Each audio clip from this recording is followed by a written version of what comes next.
घुकमपट्टीचा परिणाम. खूप खूप वर्षांपूर्वीची गोष्ट. एकदा एक साधू आपल्या कुटीत ध्यानधारणा करत होते. तेथे अचानक एक पोपट भयभीत होऊन आला आणि साधूंच्या मांडीवर येऊन बसला. थोड्या वेळाने साधू महाराजांनी डोळे उघडून पाहिले तर मांडीवर पोपट बसलेला. पोपट भीतीने थरथर कापत होता. शिकाड्याच्या तावडीतून कसाबसा सुटून तो साधूपर्यंत येऊन पोचला होता. साधूंनी त्याला अभय दिले. ते त्याची फार काळजी घेऊ लागले. गोड गोड फळे त्याला खायला देऊ लागले. पण त्यांना पोपटाची नेहमी चिंता वाटे की हा जंगलात गेला आणि पूर्वीसारखाच एखाद्या शिकाड्याच्या जाळ्यात सापडला तर. साधू महाराजांनी पोपटाला बोलायला शिकवले. मधुर भाषणाने पोपट साधूंची करमणूक करू लागला.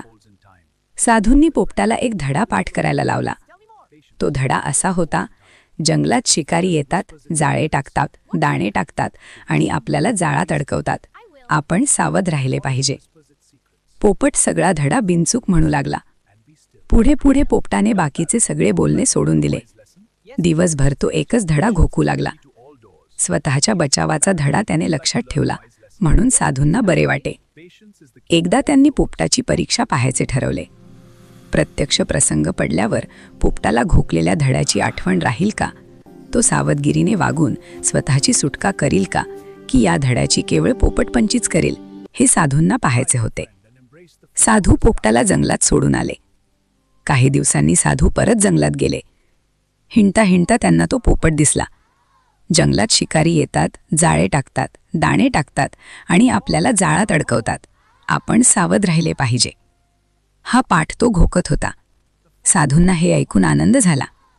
पोपटाच धडा पाठ होता.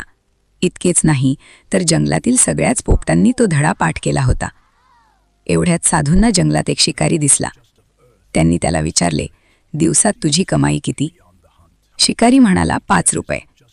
साधूंनी शिकाऱ्याला 5 रुपये दिले आणि म्हणाले, त्या झाडाकडे जा आणि जाळे टाकून बघ, किती पोपट जाळ्यात सापडतात ते. जेवढे सापडतील तेवढे मला दे. शिकारी कबूल झाला. पोपटांच्या दिशेने जाता जाता शिकाऱ्याला पोपटांची घोकमपट्टी ऐकू आली. त्याला आश्चर्य वाटले. मी शिकारी आहे, जाळे टाकणार, दाणे फेकणार आणि त्यांना जाळ्यात पकडणार. हे पोपटांना कसं कळलं? त्यांनी मला कसं ओळखलं? आता हे पोपट आपल्या जाळ्यात कसले सापडणार? असे वाटून शिकारी साधूंकडे परत गेला. साधू म्हणाले, असं निराश होऊ नकोस. पोपटांची परीक्षा बघण्याकरताच तुला मी पाठवलं होतं. तोंडानं बोलतात त्या शब्दांचा अर्थ त्यांना समजतो का? त्याप्रमाणे सावधगिरीनं ते आचरण करतात का? हेच मला बघायचं आहे. तू पुन्हा जाऊन जाळं टाक. शिकाऱ्याने जाऊन पुन्हा जाळे पसरले, दाणे टाकले आणि बाजूला जाऊन बसला. थोड्या वेळाने जंगलातले पोपट दाणे खायला उतरले आणि जाळात अडकले. त्यात साधूंचा पोपट सुद्धा होता. साधूंना हे पाहून वाईट वाटले. ते पोपटाजवळ गेले आणि म्हणाले, बाबा रे, मी तुला एवढा उपदेश केला, तो तू विसरलास कसा? पोपट म्हणाला, महाराज, मी तुमचा उपदेश विसरलो नाही. सगळा तोंडपाठ आहे, ऐका. तेव्हा साधू म्हणाले, अरे वेड्या, नुसता घोकण्यासाठी मी तुला तो उपदेश केला नव्हता.